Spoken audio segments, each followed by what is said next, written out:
এই হেলাতলায় উনি জীবনে দুবার অ্যারেস্ট হন, দুবারই অ্যারেস্ট হয়েছেন ওই শেখ পরিবারের কাছ থেকে। 1975 সালে 29 জুলাই এই মোড়ের সামনেই, এখান থেকে ওয়াকিং ডিস্টেন্স সামনেই, 29 জুলাই বক্তৃতা চলাকালীন অবস্থায় তাকে গ্রেফতার করা হয়। 29 জুলাই 1975, 15 আগস্ট 1975। কি কথা কি বুঝতেছেন আপনারা? কথা কি বোঝা যায়? 29 জুলাই 1975, তার মাত্র 16 দিন পরে 15 আগস্ট 1975, ঠিক তার 40 বছর পর 2010 সালের 29 জুন তার সন্তান, তার মেয়ে আবার তাকে গ্রেফতার করে।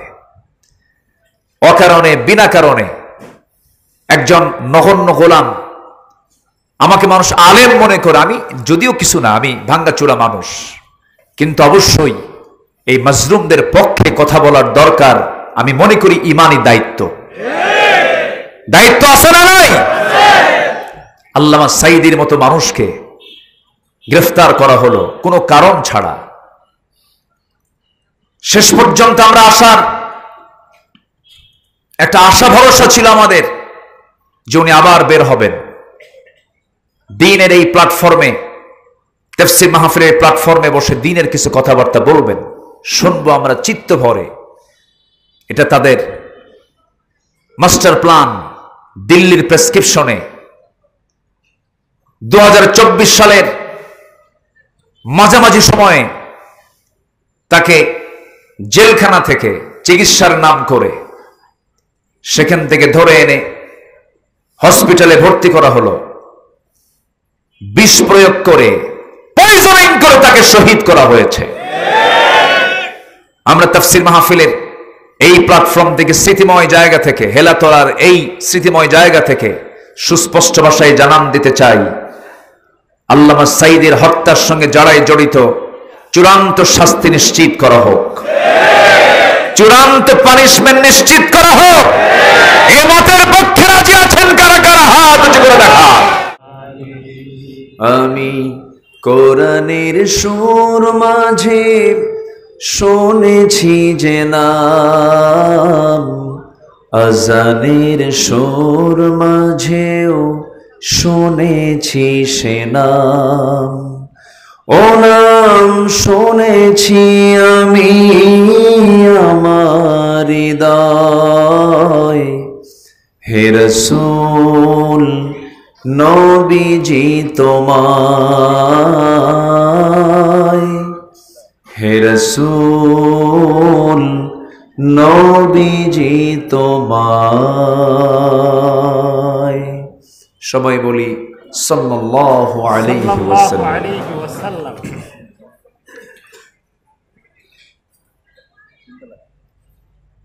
দেশের দক্ষিণ পশ্চিমাঞ্চলের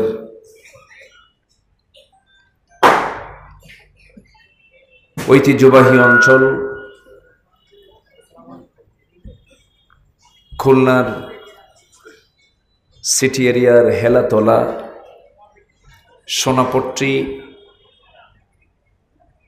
ও তৎসংলগ্ন ব্যবসায়ী বৃন্দ কর্তৃক আয়োজিত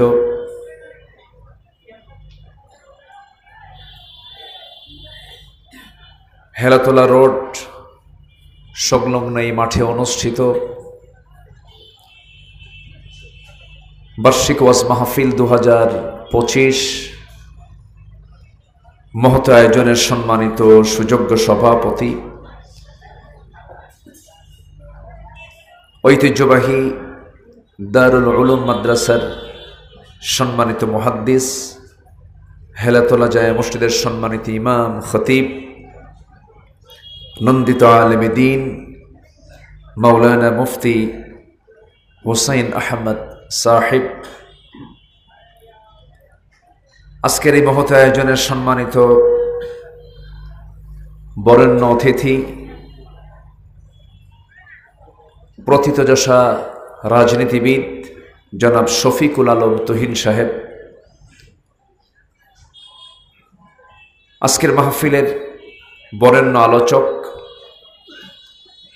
জনাব হাফিজ মাওলানা রিয়াদুল ইসলাম শফিক সাহেব সহ উপস্থিত হাজারাত উলামায়ে কেরাম, ফদলায়ে ইজম, সুশীল সমাজ, জাতির শ্রেষ্ঠ সন্তান শিক্ষক মণ্ডলী, জাতির বিবেক সাংবাদিক বৃন্দ, সামনে উপস্থিত দূরে কাছের বিভিন্ন স্থান থেকে ছুটে আসা কালেমার ঝান্ডাবাহী, তৌহিদের পতাকাবাহী, দ্বীন ইসলামের নরসারদুল বীর মুজাহিদ, প্রাণ প্রিয় সম্মানিত দ্বীনী ভাইরা, আড়ালে বসে আছেন শ্রদ্ধেয়া সম্মানিতা মা বোনেরা, আলোচনার সূচনায় আনুষ্ঠানিকতার মধ্য দিয়ে আমার পক্ষ থেকে আবারও দিল খোলা সালাম, আসসালামু আলাইকুম ওয়া রাহমাতুল্লাহি ওয়া বারাকাতুহু। সবাই কেমন আছেন? আলহামদুলিল্লাহ। আমাকে প্রশ্ন করলেন, আপনি কেমন আছেন? আল্লাহ তাআলা আমাকে আপনার মতোই আপনার সাথেই রেখেছেন, বলি আলহামদুলিল্লাহ। মহান রব্বে করিমের দরবারে লাখো কোটি শুকরিয়া যে মহান আল্লাহ সুবহানাহু ওয়া তাআলা আমাকে আপনাকে একটি মুক্ত চিন্তায়, মুক্ত পরিবেশে, স্বাধীন চেতা হয়ে একটি অনুকূল সময়ে যে মনিব আমাকে আপনাকে কোরআনে কারীমের এমন একটি রহমতের জায়গায়, এমন একটি মাহফিলে, মজলিসে আসার বসার তৌফিক দিয়েছেন, সেই মহান জাল্লা শানুহুর দরবারে আমরা সবাই লাখো কোটি শুকরিয়া আদায় করি। মুহাব্বাতান জোরালো কণ্ঠে বলে উঠছি আলহামদুলিল্লাহ। আবারও বলছি আলহামদুলিল্লাহ।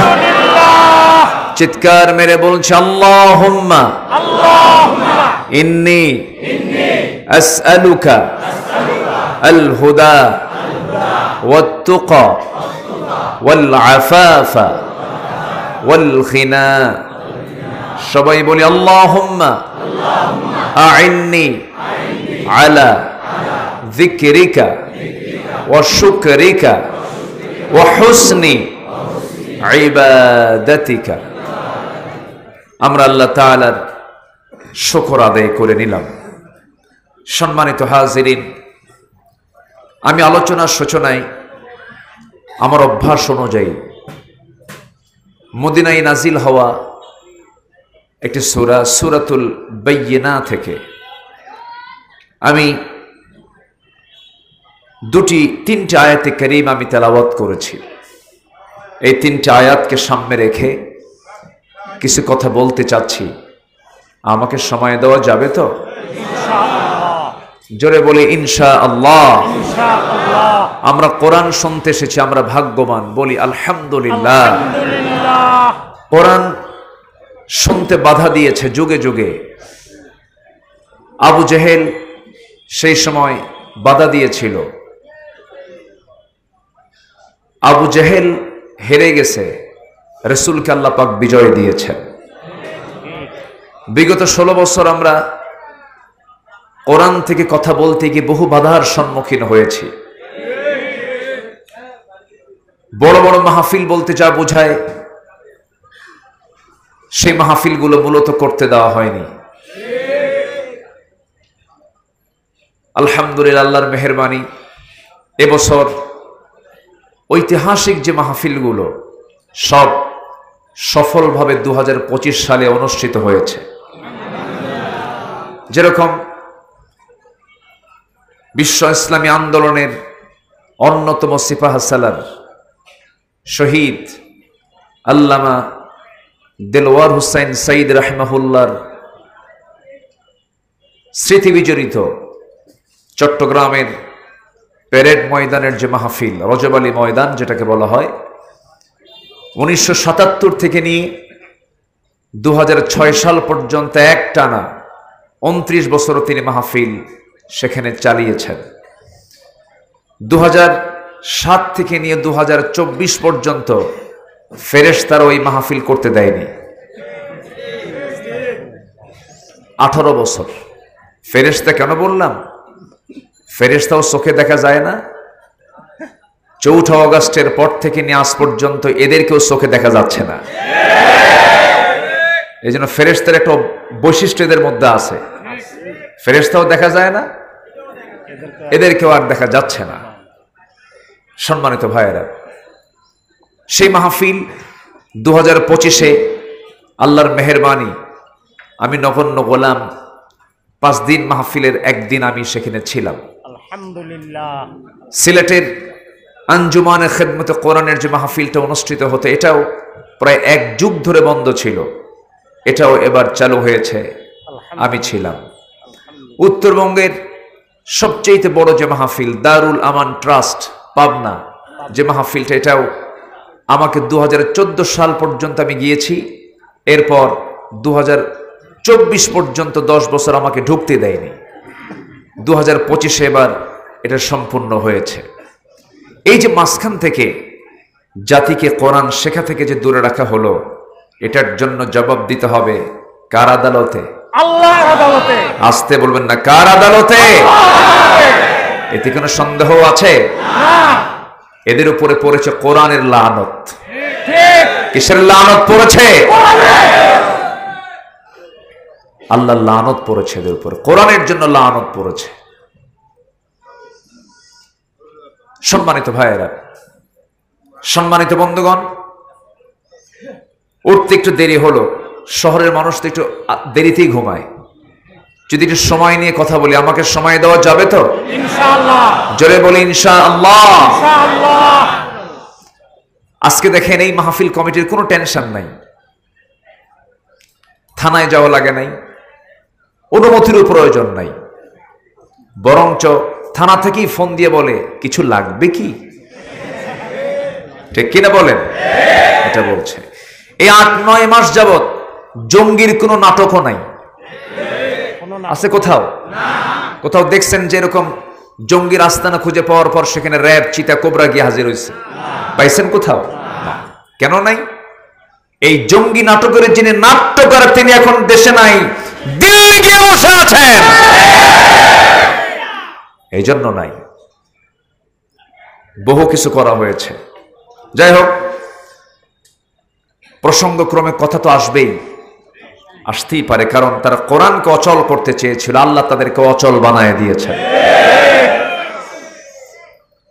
আল্লাহ তাদেরকে অচল করে দিয়েছেন।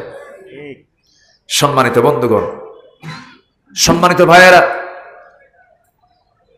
আমার তো মনে হয়, আমার একটা সেন্স, এটা পৃথিবীতে বহু ধর্ম আছে। বহু ধর্ম আছে না নাই? আছে। ইসলাম এটা কার? আল্লাহর মনোনীত ধর্ম। বাকি যে ধর্মগুলো আছে, এর মধ্যে আমার দেশে 16 বছর ওরা ওদের নিজস্ব একটা ধর্ম বানাইছিল। ধর্মের নাম কি বলার দরকার নেই, বুঝে নেন। সম্মানিত ভাইয়েরা, সম্মানিত বন্ধুগণ, আমরা কাউকে অন্ধ আনুগত্য করব না। অন্ধ আনুগত্য কারো করা যাবে না, আনুগত্য করতে হবে কার? আসতে বলবেন না, কার? সেকেন্ড হচ্ছে মুহাম্মদ সাল্লাল্লাহু আলাইহি ওয়াসাল্লাম। মূল আনুগত্য দুজনের। ওয়া উলিল আমরি মিনকুম ফাইন তানাযাতুম ফি শাইইন ফারুদ্দুহু ইলাল্লাহি ওয়ার রাসূল। মূল আনুগত্য হচ্ছে আল্লাহ। কে বলেন তো? আল্লাহ। মুহাম্মদ সাল্লাল্লাহু আলাইহি ওয়াসাল্লাম। সম্মানিত ভাইয়েরা, আমরা যে কোরআন নিয়ে বসেছি, কোরআন কি অচল কিতাব? এটাকে কি অচল করতে আসলে কি সে কি সচল থাকতে পারে? তার প্রমাণ তো আমরা দেখে নিলাম, দেখলাম না? একদম আল্লাহ পাক বাস্তবে বুঝাইয়া দিয়েছেন। ফেরাউন বেঁচে ছিল 1600 বছর, এরা ছিল 16 বছর। সংখ্যার যে মিল হলো কেমনে, বুঝলাম। চরিত্রের মিলও তো আছে। আচ্ছা, এই সাউন্ডটা মাঝে মাঝে এই মাইকের থাকে আর থাকে না, ব্যাপারটা কি? মাঝে মাঝে পাই, মাঝে মাঝে পাই না। বাতাসে আসে? কোন দিক দিয়ে বাতাস আসে? মাইকের কন্ডিশন তো খুব নাজেহাল, একটু খেয়াল করা দরকার ছিল। যাই হোক, এখন তার বলে লাভ নাই, আমার দিকে একটু তাকান। কোরআন সফল একটি কিতাবের নাম। বলি আলহামদুলিল্লাহ। কোরআন যে মানবে সে মহা সফল হয়ে যাবে। উলাইকা হুমুল মুফলিহুন, ফৌজুল কবির। আল্লাহ পাক বিভিন্ন জায়গায় সফলতার কথা বলেছেন। কোরআন যে মানবে সে সফল হবেই। এটা কার ওয়াদা? আসতে বলবেন না, কার ওয়াদা? আল্লাহর ওয়াদা। আল্লাহ রাব্বুল আলামিন এই কিতাবের ভিতরে সবকিছু বলে দিয়েছেন, কোনো কিছু বাদ পড়ে নাই, কোনো কিছু ছাড়া পড়ে নাই, সবকিছু বলে দিয়েছেন, সকল চাহিদা মিটিয়ে দিয়েছেন। আল্লাহ বান্দাকে চাহিদা মিটিয়ে দিয়ে প্রশ্ন করছেন, ফাআইনা তাযহাবুন ইন হুয়া ইল্লা যিকরুল লিল আলামিন লিমান শাআ মিনকুম আন ইয়াস্তাকিম ওয়া মা তাশাউনা ইল্লা আন ইয়াশা আল্লাহু রাব্বুল আলামিন। জোরে বলুন আল্লাহু আকবার। কোন দিকে দৌড়াও, কোন দিকে যাও? তোমার জীবনের জন্য সবচেয়ে বড় জিকির হলো, স্মরণের কিতাব হলো এই কিতাব। কিতাবটা ভালো করে পড়ো, তিলাওয়াত করো, কিরাআত করো, দিরাসাত করো, তাদাব্বুর করো। শুধু তেলাওয়াতে সীমিত রাখা যাবে না, এটাকে দিরাসাতে নিয়ে আসতে হবে, তাদাব্বুরে নিয়ে আসতে হবে, কোরআনটাকে বাস্তবায়ন করতে হবে। আল্লাহ রাব্বুল আলামিন কোরআনে কারীমের ভিতরে ফৌজদারি দণ্ডবিধি দিয়েছেন, আইন দিয়েছেন, বিচার ব্যবস্থা সবকিছু এর মধ্যে বলে দিয়েছেন। নামাজ পড়বো কেমনে? কোরআনটাকে মেনে চললাম। রোজা রাখবো কেমনে? কোরআনটাকে মেনে চললাম। কিন্তু সচিবালয় চলবে কেমনে? ক্যান্টনমেন্ট চলবে কেমনে? আদালত চলবে কেমনে? কোরআন মানলাম না, কোরআনটা আমার পরিপূর্ণ মানা হলো না। কোরআন মানতে হবে এক জায়গায় না সব জায়গায়? এক জায়গায় না সব জায়গায়? সব জায়গায়। কোরআনে কি নাই? কোরআন কি কোনো কিছু বাদ রেখেছে? এই যে কথা বলছি মাইকের যে আওয়াজ আপনি শুনতে পাচ্ছেন, এগুলো সব লোহা। এই যে লোহা, মাইকটা লোহা। এই যে লোহাটা, লোহা নামে আল্লাহ পাক একটা সূরা নাজিল করেছেন, সূরাতুল হাদিদ। সূরাতুল হাদিদ, হাদিদ মানে কি? লোহা, আয়রন, লোহা। তো কোরআন যদি শুধু গতানুগতিক ভাবে ধর্মীয় কিতাব হতো, লোহা নাম তো এখানে আসার কথা ছিল না। আল্লাহ পাক লোহাটা কেন দিলেন এবং লোহার গুণাগুণটা কি আল্লাহ পাক তাও বলছেন। وَأَنزَلْنَا الْحَدِيدَ فِيهِ بَأْسٌ شَدِيدٌ وَمَنَافِعُ لِلنَّاسِ। কোরআন আমি লোহা নাজিল করেছি, ফিহি বাসুন শাদীদুন, যার মধ্যে রয়েছে প্রচন্ড শক্তি, ওয়া মানাফিউ লিন্নাস, আর মানুষের জন্য রয়েছে নানাবিধ উপকার। জোরে বলি সুবহানাল্লাহ। কার কথা? আসতে বলবেন না, কার কথা? আল্লাহর কথা। আমার দেশে 20 কোটি আছে না নাই? পার্শ্ববর্তী দেশে 200 কোটি নাকি? পার্শ্ববর্তী 200 কোটি, তাহলে আমার দেশে 20 কোটি। আল্লাহ পাক বলছেন, ইয়াকুম মিনকুম 20 সাবিরুন, 20 জন তোমরা ধৈর্যশীল ইমানদার হবে, 200 জনের উপর আমি আল্লাহ বিজয় দিয়ে দেব।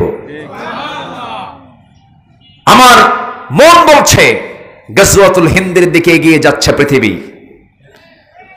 ঈমানী প্রস্তুতি নিয়ে আমাদের থাকতে হবে। সামনের একটি চরম রক্তক্ষয়ী সংঘর্ষ আসতেছে, খুব বেশি দিন মনে হয় দূরে নাই। বাইতুল আকসা মুসলমানদের হাতে চলে আসবে। জোরে বলি ইনশাআল্লাহ। সম্মানিত ভাইয়েরা, সম্মানিত বন্ধুগণ, গোটা পৃথিবীতে একটা হিংস্র জাতির নাম আছে যা আমাদের প্রতিবেশী।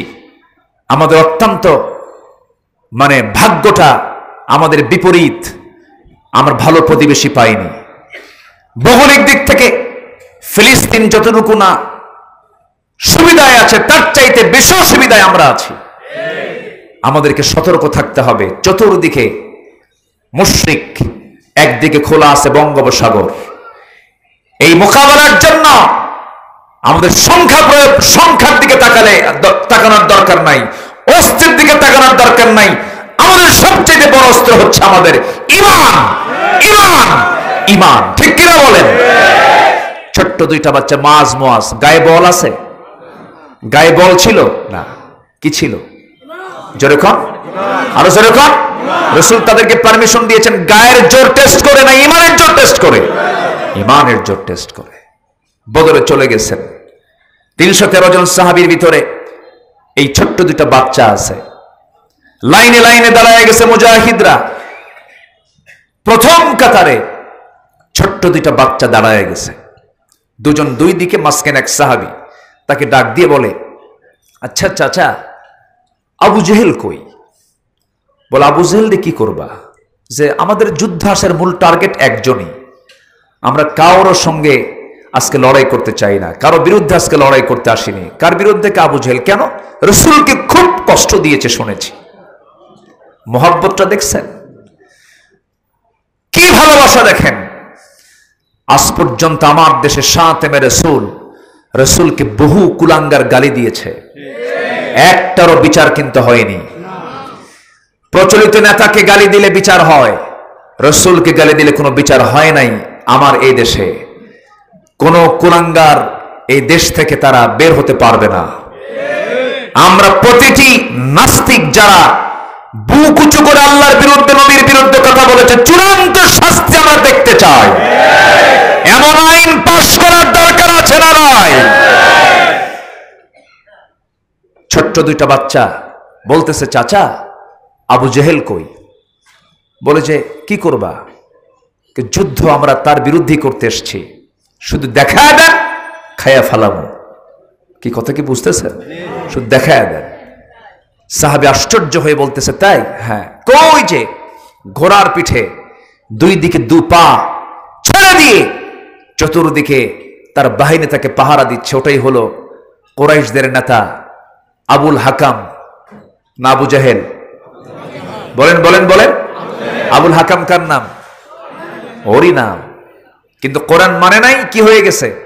আবু জেহেল। কিন্তু আগে কিন্তু জ্ঞান ছিল, জ্ঞান টেন কম না, জ্ঞান ভালোই ছিল।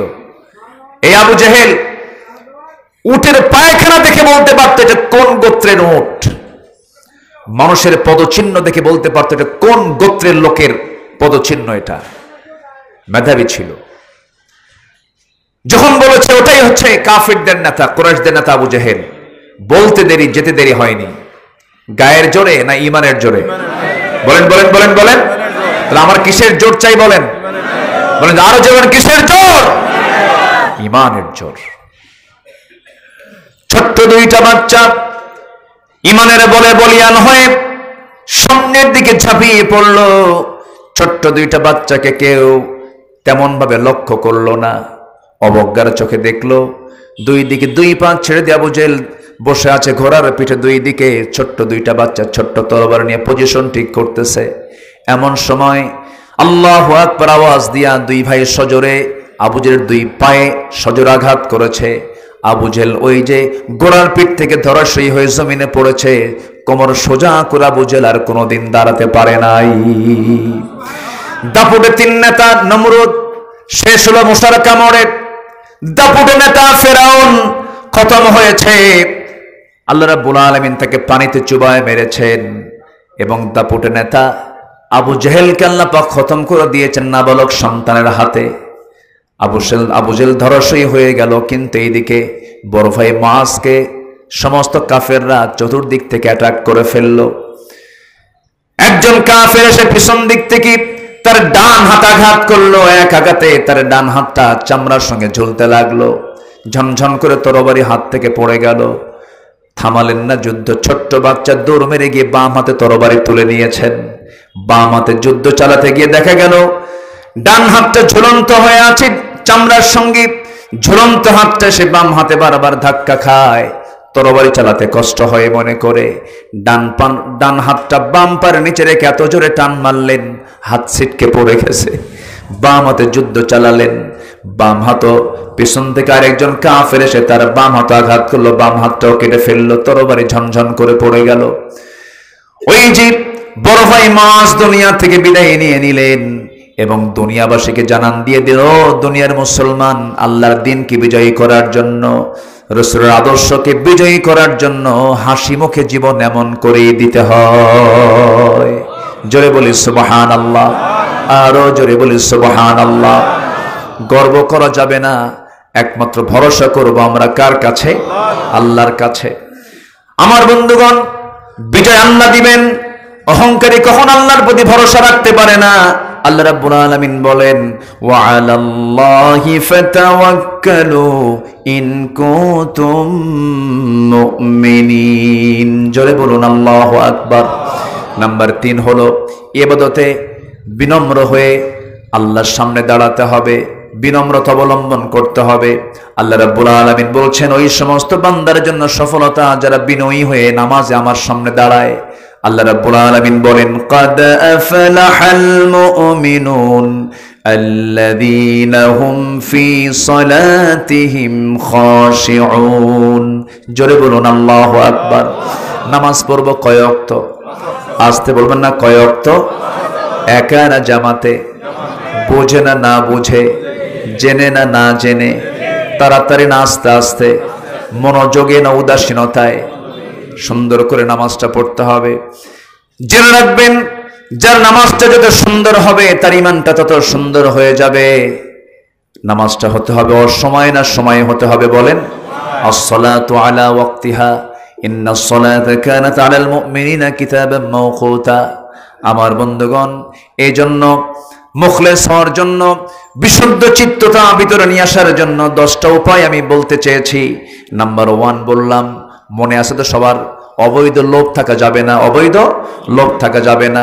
নাম্বার 2 হলো নিজের সামর্থ্য নিয়ে গর্ব না করে ভরসা করব কার উপরে? নাম্বার 3 হলো ইবাদতে আমরা বিনম্রতা নিয়ে ইবাদত করব, জোরে বলি ইনশাআল্লাহ। খুশু নিয়ে আমরা ইবাদত করব, জোরে বলি ইনশাআল্লাহ। নাম্বার 4 হলো ইবাদতে একনিষ্ঠতার জন্য, মুখলেস বান্দা হওয়ার জন্য হালাল রুজির দিকে খেয়াল করতে হবে। রুজিটা হতে হবে হালাল না হারাম? হালাল না হারাম? হালাল হতে হবে। আমার নবীজি উদাহরণ দিয়ে তিনি একদিন বলছেন, আমার রাসূল বলছেন, একজন মরুর ভিতরে উস্কো খুস্কো চুল নিয়া পাগলের মতো করে বারবার বলতেছে, আল্লাহ আমাকে মাফ করে দাও। কিন্তু রাসূল বলছেন, হুদাইবিল হারাম, তার খাবারটা হারাম, তার কাপড়টা হারাম, তার দেহটার সমস্ত রক্ত গঠনটা হারাম, খাদ্য দিয়ে হয়েছে। ফান্না ইস্তাজাবু লিযালিক, তার দোয়া কেমন করে কবুল করা হবে?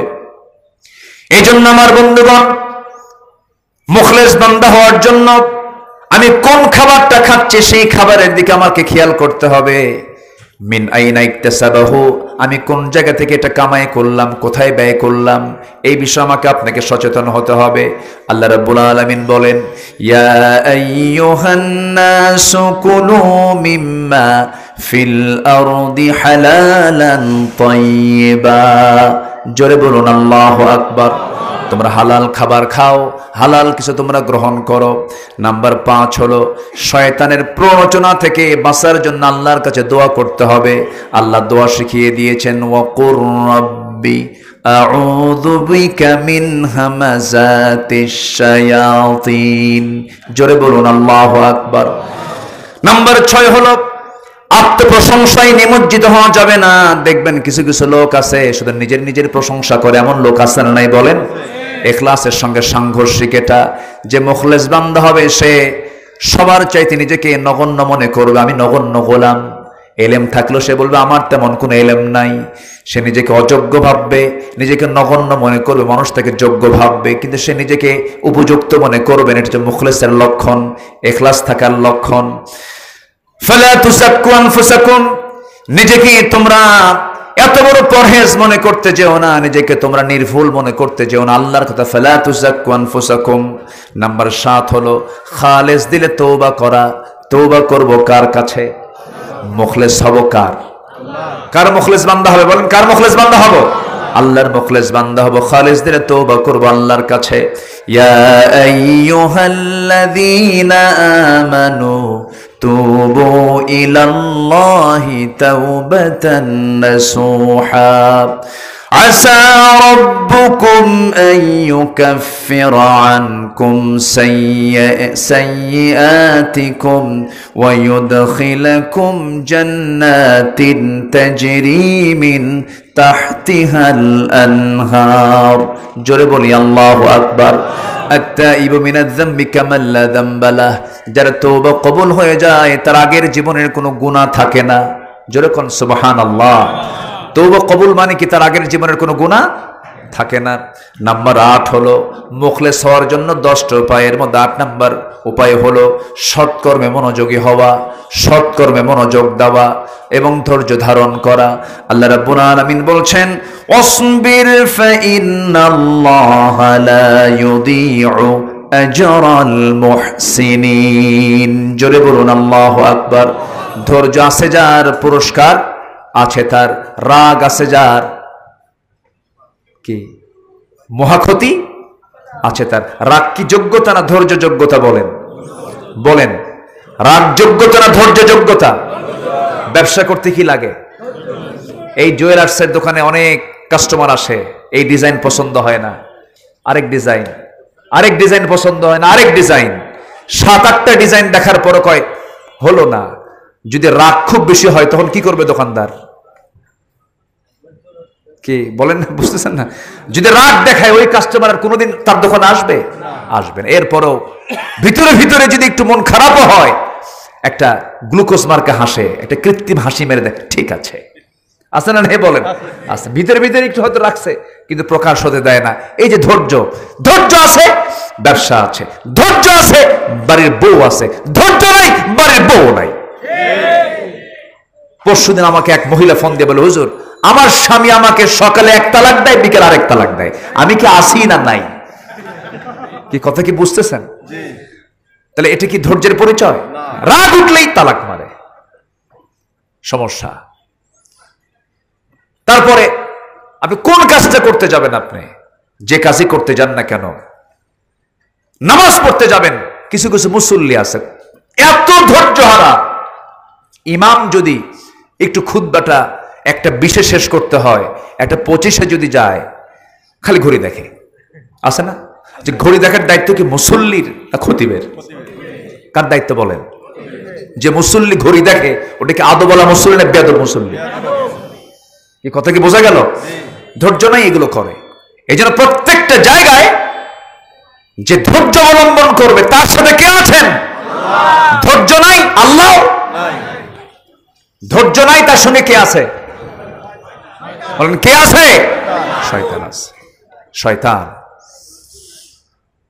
রাখবেন বড় একটা ক্ষতি হয়ে যাবে দেহেরও ক্ষতি হবে আপনার রাগ করতেছেন হঠাৎ করে বুক ধরে শেষ এই জন্য চিত্তকে শান্ত করতে হবে চরম ধৈর্যশীলতার পরিচয় দিতে হবে মানুষের কথাকেও হজম করতে হবে আবার কথা বলতে নিয়েও অত্যন্ত যত্নশীল হতে হবে মানুষের কথা এবং হাতের আঘাত এই দুটো জিনিস মারাত্মক ভয়ঙ্কর রাসূল প্রান্তিক কথা বলেছিলেন আল মুসলিম মান সালিম আল মুসলিমুনা মিন লিসানিহি ওয়া ইয়াদিহি প্রকৃত মুসলমান সেই যার জবান থেকে এবং হাত থেকে অন্য মুসলমান নিরাপদে থাকে যার হাত ঠিক নাই জবান ঠিক নাই সে প্রকৃত মুসলিম হতে পারে না সম্মানিত ভাইয়েরা আল্লামা সাঈদীকে নিয়ে কি নাটক করা হয়েছে বলা হয়েছে উনি নাকি ধর্ষণ করেছেন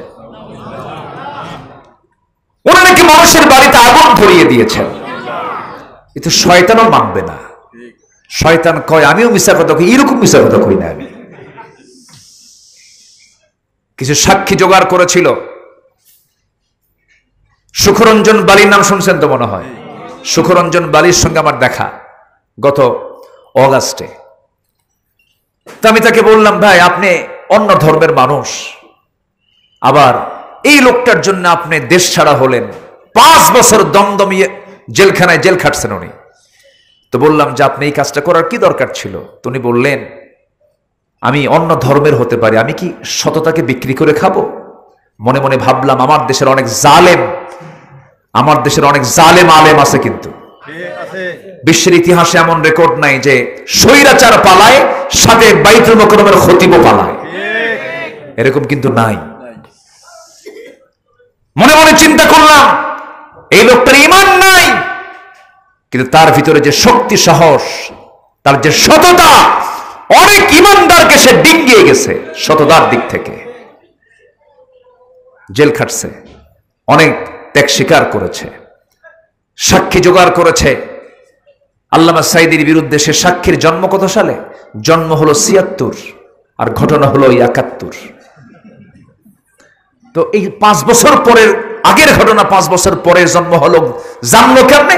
রুহের জগৎ থেকে দেখছে। কিসের জগৎ থেকে? রুহের জগৎ থেকে। এই কল্পিত নাটকগুলো তৈরি করা হয়েছে। আল্লামা সাঈদী তো উনি নিরাপদে আছেন, উনি তো ভালোই আছেন, উনি তো চলেই গেছেন, কিন্তু যারা নাটক করেছো তারা আজকে কোথায় তোমরা? ঠিক কিনা? আল্লাহ আছেন না নাই? আল্লাহ আছেন না নাই? উনি কত আগে বলেছিলেন এমন একটা সময় আসবে পালানোর জন্য একটা ইঁদুরের গর্ত খুঁজে পাবা না। বাংলাদেশে এমন একটা সময় আসবে উনি বলেছিলেন। ঠিক 6 অগাস্ট 7 অগাস্টের ওই দিনগুলো একজন, ওই যে কি নাম, কি মানিক যেন বিচারপতি, ও শামসুদ্দিন, হ্যাঁ শামসুদ্দিন মানিক, কালা বলার দরকার নাই, কালো তো আল্লাহ বানাই দিছে, এরকম কালো বহু আছে। এই মানিক সে পালানোর জন্য দাড়ি রাখলো। দাড়ি রাখছে তো? তার দাড়ি ছিল না, সে দাড়ি রাখছে যেন তাকে কেউ না চিনতে পারে।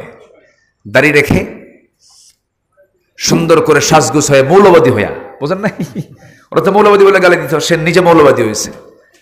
সিলেট দিয়ে যাওয়ার পথে সিলেটের লোকগুলো তাকে খুব জামাই আদর করেছে, খুব মোহাব্বত করে বলছে আপনি আসছেন যখন ভালো। যখন কোর্টে তোলা হয় তার মোটামুটি বিসি শুদ্ধ আউট করছে। এই হচ্ছে ওদের অবস্থা। মাত্র 7 দিন আগে কি চিত্র ছিল, মাত্র 7 দিন পরে কি চিত্র দেখিয়ে দিয়েছেন তিনি আমার কে? একজন দাড়ি কাটছে, দাড়ি রাখছে, আরেকজন দাড়ি আবার বাঁচার জন্য কাটছে। বোঝেন নাই? একজন রাখছিল, আরেকজন কি কাটছিল। সে করলো কি? পাজামা খুলে লুঙ্গি পরলো, পাঞ্জাবি খুইলা গেঞ্জি পরলো, মাথার সাদা চুল ফেরেশতার মতো ধবধবে সাদা, চেহারাটা মাশাআল্লাহ সুন্দর, দেখে মনে হয় একদম আসমান থেকে জিব্রাইল নামছে। মাথার চুল কালো বানালো, মুখের দাড়িটা কাটলো। আইনমন্ত্রীকে বলল ভাই উপায় তো নাই, চলেন। ভুল করে আবার নৌকায় চললো। নৌকায় চড়ে নৌকার মানে কি বলে, হ্যাঁ নৌকার মাঝি আর ঘাট খুঁজে পাচ্ছে না। শেষ পর্যন্ত ভিড়তে পারলো না। শেষ পর্যন্ত কোস্টগার্ড ধরে ফেলছে। আইনমন্ত্রীকে চিনছে কিন্তু ওনাকে চেনে নাই। আইনমন্ত্রীকে দেখে বলে স্যার চিনছি, চলেন থানায় চলেন। আমি কি একা আসছি? আমি তো জামাতের সাথে আসছি। মানে হ্যাঁ আমি তো একা আসি না, ওই যে বসে আছে কত মাঝি, ভালো করে দেখো, চোখ খুলে দেখো, ওটাই দরবেশ। বিপদে পড়লে ফাসেককেও ছাড়ে না, ঠিক কিনা? ফাসেককে ছাড়ে না। আমি শুধু বিপদে পড়বো, ওরে নিয়ে বিপদে, ওরাও ধর। ইমানদার এমন হয় না। ইয়ার মুখের ঘটনা সবার জানা আছে না? পানির যন্ত্রণায় ছটফট করছে একজন, বলে আমি তৃষ্ণার্ত, আমাকে পানি দাও। সে বাম দিকে তাকায় দেখে আরেকজন পানির জন্য ছটফট করছে, বললো আমি না, ওকে দাও। সে সাহেব আমি না, ওকে দাও। 6ষ্ঠ জনের কাছে গেছে, সে বলছে আমি পানি পান করবো না, 1ম জনের কাছে চলে যাও। আর একজন বলে শুধু আমি আসছি একা, ওই যে আসছে ওরেও ধরো। একা যাবো না, জামাতের সাথেই যাবো। সম্মানিত ভাইয়েরা, আল্লাহ আছেন না নাই বলেন? আসতে বলেন আল্লাহ আছেন না নাই? কুফুর দিয়ে শাসন চলে, জুলুম দিয়ে শাসন চলে না। কুফুরকে আল্লাহ পাক টেকসই করতে পারেন, জুলুমকে আল্লাহ পাক টেকসই করেন না। ইতিহাস তার সাক্ষী। আমরা ধৈর্যের পরিচয় দেব, জোরে বলি ইনশাআল্লাহ। আল্লাহ কবুল করুন, জোরে বলি আমিন। নাম্বার 9, দাম্ভিকতা দেখানো যাবে না।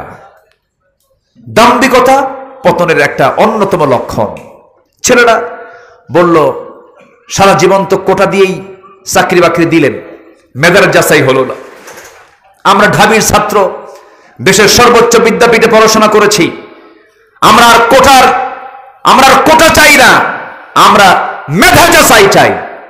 যৌক্তিক একটা আন্দোলন হলো, জবাবে একজন বলে ফেললেন, রাজাকারের নাতি মুদিরা চাকরি পাবে? এটা কি বিনয়ের লক্ষণ না দাম্ভিকতার লক্ষণ? বলেন, বিনয় না দাম্ভিকতা? দাম্ভিকতা। আল্লাহ পাক ধরে ফেলেছেন দাম্ভিকতা। আমার বান্দাগুলো কি তুই এড়িয়ে যাস? ওলা তুসাইর খাদ্দাকা লিন-নাস ওলা তামশি ফিল আরদি মারাহা ওলা তামশি ফিল আরদি মারাহা। আল্লাহ পাক ধরে ফেলেছেন। দাম্ভিকতা দেখানো যাবে না। দাম্ভিকতা দেখাবো যখনই ধ্বংসের দিকে পড়ে যাব, সেই সময় সর্বশেষ মুখলেস হওয়ার জন্য আমাকে আপনাকে যেটা সর্বক্ষণ খেয়াল রাখতে হবে, আল্লাহর স্মরণে হৃদয়টা বিনম্র এবং ভীতি প্রকম্পিত হতে হবে। হৃদয়ের ভিতরে আল্লাহর ভয়টা সর্বক্ষণ রাখতে হবে। আল্লাহু নাযালা আহসানাল হাদিসি কিতাবাম মুতাশাবিহাম মাসানি তাকশাইরু মিনহু জুলুদুল্লাযীনা ইয়াখশাউনা রাব্বাহুম। জোরে বলুন আল্লাহু আকবার। আল্লাহর ভয়টা ইস্তেকামাত থাকতে হবে। আল্লাহর ভয়ে প্রকম্পিত চিত্ত তৈরি করতে হবে। আল্লাহ রাব্বুল আলামিন এই কথা আরেক জায়গায় বলছেন, সুবহানাল্লাহ বলবেন না? সুবহানাল্লাহ। এখানে তো সোনার খনি না, সব সোনার খনি, দুই সাইডে জুয়েলার্স, সোনার জায়গা। মেয়েদের আল্লাহ পাক সাজানোর জন্য দিয়েছেন গহনা। বলি আলহামদুলিল্লাহ, জোরে বলি আলহামদুলিল্লাহ। ইউজ করো, কিন্তু 7.5 ভরি পার হলেই কি করতে হবে? দিতে হবে। কি নফল মনে করে না ফরজ মনে করে? ফরজ মনে করে দিতে হবে। স্বর্ণ রৌপ্য এগুলো কার দেওয়া? আল্লাহর দেওয়া। তো লোহাও আল্লাহ দিয়েছেন, কিন্তু লোহাটা আল্লাহ পাক বলছেন এটা আমি নাজিল করেছি। নাজিল করা মানে হলো ওয়ানজালনা, অবতরণ হওয়া। তো মহা মুশকিল কথা বলবো তো। হ্যাঁ, মাইকলা নাই, মানে মাইকলাকে দেখে এতিম এতিম মনে হচ্ছে ওনাকে। কে কোথায় কে আছে? মাঝে মাঝে আমার বন্ধুগণ, আল্লাহ রাব্বুল আলামিন লোহা নাজিলের কথা বলেছেন, মানে উপর থেকে যান অবতরণ হয়, সেটাই হলো অবতরণ, হলো ওয়ানজালনা, নাজিল হওয়া। আল্লাহ রাব্বুল আলামিন এই লোহাটাকে নাজিল করেছেন, উপর থেকে এসেছে। অর্থাৎ বিজ্ঞান বলতেছে লোহা তৈরি করার জন্য যে তাপমাত্রার প্রয়োজন, এই তাপমাত্রা পৃথিবীর কোথাও নাই। আমরা যে সূর্যের আলোটা উপভোগ করি, সূর্যের আলোটা যে আমরা নিয়ে থাকি, যে তাপমাত্রা আমরা পেয়ে থাকি, সূর্যের আভ্যন্তরীণ তাপমাত্রা হলো 15 million degree Celsius. 15 million degree Celsius হচ্ছে আভ্যন্তরীণ তাপমাত্রা সূর্যের। সেই তাপমাত্রা সূর্য এত দূরে থাকার কারণে আমাদের কাছে এসে পৌঁছায় 30, 35, 40, 44, 50, 56 ডিগ্রি পর্যন্ত। আমি মিনাতে পেয়েছি, হজের সফর আমি মিনাতে পেয়েছি, 56 ডিগ্রি পর্যন্ত পেয়েছি। তো সূর্যের এই তাপমাত্রা আভ্যন্তরীণ হলো 15 মিলিয়ন ডিগ্রি সেলসিয়াস। আর সূর্য লোহা তৈরি করার জন্য যে তাপমাত্রার প্রয়োজন, সেই তাপমাত্রা বিজ্ঞান বলছে হলো 5 বিলিয়ন ডিগ্রি সেলসিয়াস তাপমাত্রা প্রয়োজন। 5 বিলিয়ন ডিগ্রি সেলসিয়াস তাপমাত্রা না থাকা পর্যন্ত লোহা তৈরি হবে না। বিএসআরএম, কেএসআরএম, একেএস এগুলো লোহা বানায় না, এরা প্রসেস করে, এরা প্রসেসিং করে। কিন্তু লোহাটা মূল কার অবদান? আল্লাহ। আসতে বলুন, কার অবদান? এখন বিজ্ঞান বলছে, এই কোরআনের এই আয়াতকে গবেষণা করে বলছে এই লোহাটা আকাশ থেকে এসেছে। মহাশূন্যের মাঝে কোন সুপারনোভার বিশাল একটা বিস্ফোরণের মধ্য দিয়ে সেই মহাশূন্য থেকে আল্লাহ তাআলা লোহাকে পৃথিবীবাসীর উপকারের জন্য নাজিল করে দিয়েছেন। সুবহানাল্লাহ। এই যে পাকিস্তান ইন্ডিয়াকে মাঝে মাঝে একটু মেরে দিচ্ছে, আবার ইন্ডিয়া মারতেছে পাকিস্তানকে। সবকিছুর মূল ধাতু কি বলেন? লোহা। বলেন বলেন বলেন। লোহা। আল্লাহ বলছেন ফিহি বাসুন শাদীদুন, যার মধ্যে রয়েছে প্রচন্ড শক্তি। ঠিক। যেটা পাকিস্তান মারতেছে ইন্ডিয়াকে, সেটা আমাদের নেওয়ার কথা ছিল, কিন্তু দাদাবাবু অসন্তুষ্ট হবে, নিতে দেয়নি। আমার দেশের সাবমেরিনটি স্বাধীনতা সার্বভৌমত্ব টিকে রাখার দরকার আছে না নাই? আসতে বলবেন না, আছে না নাই? আমার দেশের একটা ইঞ্চি মাটি মানুষ অন্য কাউকে দিতে দেব না। আমার দেশের স্বাধীনতা টিকে রাখার দায়িত্ব আমাদের আছে না নাই? আছে। বলেন আছে না নাই? আছে। আছে। আমরা জগদ্দল পাথর আমাদের মাথা থেকে সরেছে, আমরা টিকে থাকতে চাই স্বকীয়তা নিয়ে, যোগ্যতা নিয়ে, আল্লাহর উপরে আস্থা এবং বিশ্বাস নিয়ে। ঠিক। আমাকে রাশা বাঁচাবে না, আমেরিকা বাঁচাবে না, দিল্লি বাঁচাবে না, আমাকে বাঁচাবেন কে? আল্লাহ আমাকে বাঁচাবে। এই বিশ্বাস আমাদের থাকলে বিজয় দিবেন কে? আল্লাহ। বিজয় কার হাতে? আল্লাহর। সকল কল্যাণ কার হাতে? আল্লাহর হাতে। বিয়াদিকাল খাইর ইন্নাকা আলা কুল্লি শাইইন কাদির। সম্মানিত ভাইরা, সেই মহাগ্রন্থ কোরআনে কারীম থেকে কয়েকটা আয়াত আমি তেলাওয়াত করেছি। আল্লাহ পাক আমি যেখান থেকে তেলাওয়াত করেছি সেই তেলাওয়াতকৃত আয়াতে বান্দাকে তিনটা কাজের কথা বলেছেন। কয়টা কাজের কথা বলেছেন? তিনটা কাজ। আল্লাহ রাব্বুল আলামিন বলেন, ওয়ামা উমিরু ইল্লা লিয়া'বুদুল্লাহা মুখলিসিনা লাহুদ-দ্বীন হুনাফা ওয়া ইউকিমুস সালাতা ওয়া ইউতুস যাকাহ ওয়া যালিকা দীনুল কাইয়্যিমাহ। জোরে বলুন আল্লাহু আকবার। তারা তাদৃষ্ট হয়েছিল আল্লাহর আনুগত্যে বিশুদ্ধ চিত্ত হয়ে কনিষ্ঠভাবে তার ইবাদত করতে, সালাত কায়েম করতে, যাকাত আদায় করতে, এবং এটাই হলো সুপ্রতিষ্ঠিত দ্বীন। সূরা বাইয়িনা 5 নম্বর আয়াতে মহান রব্বুল আলামিন সুন্দর করে বলে দিয়েছেন। আমার বন্ধুগণ, এখানে বিশুদ্ধ চিত্ততার কথা আসছে, ইখলাসের কথা আসছে। যার আমল আছে ইখলাস নাই, তার আমল কবুল হবে না। নামাজ আছে ইখলাস নাই, হবে না। একটা সূরার নাম আছে সূরা ইখলাস, আমাদের সবার জানা আছে কিনা? সবার জানা আছে তো? আছে। কোন সূরা বলেন? কুল হুয়াল্লাহু আহাদ। অনেকে সূরা ইখলাস পারে না, কিন্তু কুলহু পারে। কি পারে?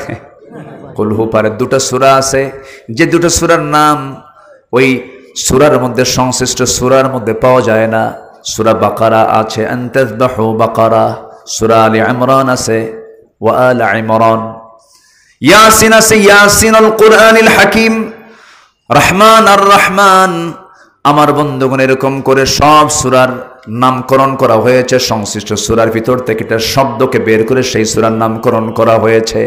কিন্তু সূরা ইখলাস, ইখলাস শব্দটা সেই সূরার মধ্যে নাই। কিন্তু এই সূরাটা যে বান্দা ইখলাসের সাথে সুন্দর করে পড়বে, 3টা বার পড়বে, আল্লাহ রাব্বুল আলামিন গোটা 30 বার কোরআন খতমের সওয়াব তার আমলনামায় দিয়ে দেন। সুবহানাল্লাহ। একটা আওয়াজ দিয়ে আমার সঙ্গে ঠোঁট মিলিয়ে বলুন, কুল হুয়াল্লাহু আহাদ আল্লাহুস সামাদ লাম ইয়ালিদ ওয়া লাম ইউলাদ ওয়া লাম ইয়াকুল লাহু কুফুয়ান আহাদ।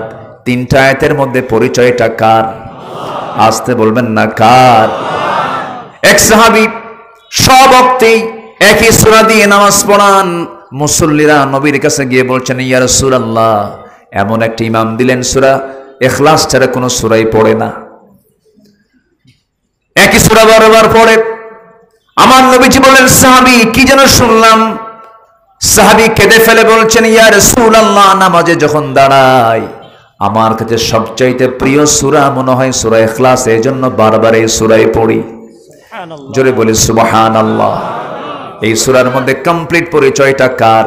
আল্লাহ। একদম ছোট্ট করে ছোট্ট সূরার মধ্যে কমপ্লিট পরিচয় দিয়েছেন তিনি, তার নিজের পরিচয় দিয়েছেন। কে দিয়েছেন?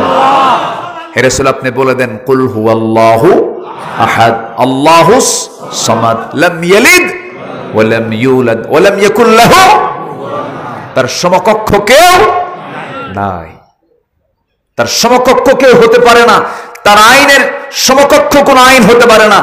আল্লাহর আইনের সমকক্ষ, আল্লাহর আইনকে তোয়াক্কা না করে যারা অন্য আইন খাড়া করে, তাদের তাওহীদে অবশ্যই ফাঁকিবাজি আছে, তাদের চেতনায় অবশ্যই ফাঁকিবাজি আছে না নাই?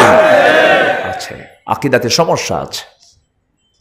সম্মানিত ভাইয়েরা, সম্মানিত বন্ধুগণ, আমরা ইখলাসের সাথে সব কাজগুলো করব। জোরে বলি ইনশাআল্লাহ। যার ইখলাস ঠিক আছে, বিশুদ্ধ চিত্ততা আছে, সেই আল্লাহর দরবারে সম্মানিত হবে। নামাজ পড়লাম, ইখলাস নাই, কাজ হবে না। দান করলাম, ইখলাস নাই, কাজ হবে না। হজ করলাম, ইখলাস নাই, কাজ হবে না। হজ করে আসছে, হাজি বলে না, মনটা খুব খারাপ করে থাকে। এরকম কিছু লোক আছে না নাই? হজ করে আসছে কিন্তু হাজি কয় না, নাম কইছে রইসউদ্দিন মিয়া। আবার রইসউদ্দিন নামে কেউ থাকলে আবার মন খারাপ করেন না। রইসউদ্দিন সাহেব কোথায়? মন খুব খারাপ। আপনি মন খারাপ করে আছেন, কে এত কিছু বোঝো, হাসি বলতে পারো না? 7.5 লাখ টাকা খরচ করে হজ করে আসলাম, হাসি কম আছে না নাই? আছে না নাই? তাহলে ওর জন্য আয়াত হবে কি? ওয়া আতিম্মুল হাজ্জা ওয়াল উমরাতা লিন্নাস। ওর জন্য কি হয়ে গেছে? লিন্নাস হয়ে গেছে। কিন্তু হজ করতে হবে, উমরা করতে হবে কার জন্য? ওয়া আতিম্মুল হাজ্জা ওয়াল উমরাতা লিল্লাহ। কার জন্য? কার জন্য? কার জন্য? এটাই হচ্ছে ইখলাস। ইখলাস থাকতে হবে ইবাদতে। ইখলাস, একনিষ্ঠতা বজায় রাখার 10টা উপায় আজকে আমি আপনাদের সামনে প্রেজেন্ট করতে চাই ইনশাআল্লাহ। জোরে বলি ইনশাআল্লাহ। একনিষ্ঠতা বজায় রাখার জন্য 10টা উপায় কোরআনের আলোকে আমি একটা একটা করে পয়েন্ট আকারে বলবো। আমাকে সময় দিচ্ছেন তো নাকি? ইনশাআল্লাহ। কারো কোনো সমস্যা নাই তো? কোনো সমস্যা নাই। বলি আলহামদুলিল্লাহ। কত সুন্দর একটা নিরিবিলি পরিবেশ আমরা পেয়েছি। একটা সিটি, একটা মেট্রোপলিটন এরিয়াতে মাহফিল হওয়া 1 বছর আগে, বলেন তো, বলেন বলেন বলেন, সম্ভব ছিল? সম্ভব ছিল? এখানে তো হতোই না। বলতো যে এই জায়গায় সাম্প্রদায়িক দাঙ্গা হতে পারে, অনেক হিন্দু ভাইরা আছেন, এখানে মাহফিল করা যাবে না, অনেক কিছুই বলতো। হিন্দু এবং মুসলমান আমরা সমতা, সাম্প্রদায়িক সম্প্রীতি নিয়ে টিকে থেকেছি, টিকে থাকবো। এটা 1000 বছরের ঐতিহ্য আমার দেশের। আমরা আমার হিন্দু ভাইদেরকে ভালোবাসি, তারা আমাদেরকে ভালোবাসে, আমরা তাদেরকে মহব্বত করি। আমার নবীর হাদিস, ঝড়ের রাতে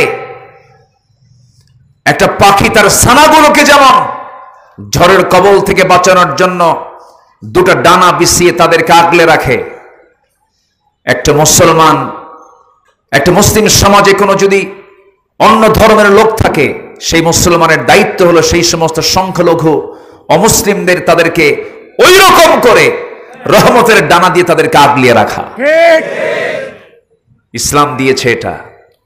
কিন্তু যারা আমাদেরকে সাম্প্রদায়িক সম্প্রীতির সবক দিতে চান, তাদের মধ্যে সাম্প্রদায়িক সম্প্রীতি নেই। মুসলমানদের শত শত বছর আগের সেই ঐতিহ্যের মসজিদ, বাবরি মসজিদকে ভেঙ্গে টুকরা টুকরা করা হয়েছে। এখন পর্যন্ত মসজিদগুলোকে ভাঙা হচ্ছে। সম্মানিত ভাইয়েরা, একটা বিষয় মাথায় রাখবেন, ইহুদি, নাসারা এবং মুশরিক মুসলমানদের কখনো বন্ধু হতে, আসতে বন্ধু হতে পারে না, কখনোই না। সম্মানিত বন্ধুগণ, আসুন একটু মূল লাইনের দিকে থাকি। এই যে এই আওয়াজটা যেন থাকে, এই মাইকের আওয়াজটা মাঝে মাঝে হেরে যায় কেন?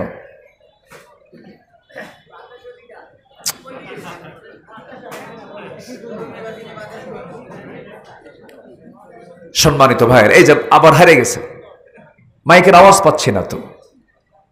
সম্মানিত বন্ধুগণ, তাহলে আমরা ভিতরে ইখলাস নিয়ে আসবো। যার মধ্যে ইখলাস থাকে তাকে বলা হয় মুখলেস। কি বলা হয় বলেন তো?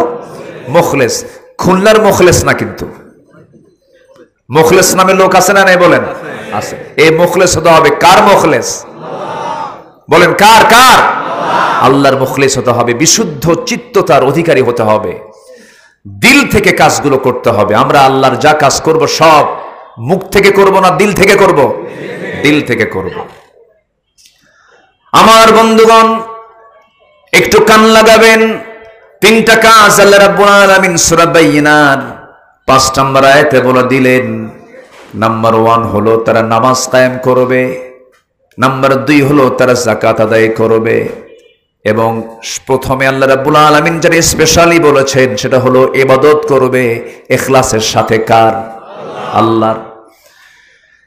এই ইখলাস ঠিক রাখার জন্য, বজায় রাখার জন্য আল্লাহ রাব্বুল আলামিন 10টা জায়গায় বান্দাকে শিখিয়ে দিয়েছেন কেমন করে তোমার বিশুদ্ধতা ঠিক রাখা যায়, ইখলাস ঠিক রাখা যায়, একনিষ্ঠতা ঠিক রাখা যায়। 1 নাম্বার হলো দুনিয়ার সমস্ত লালসা থেকে নিজেকে মুক্ত রাখার চেষ্টা করতে হবে।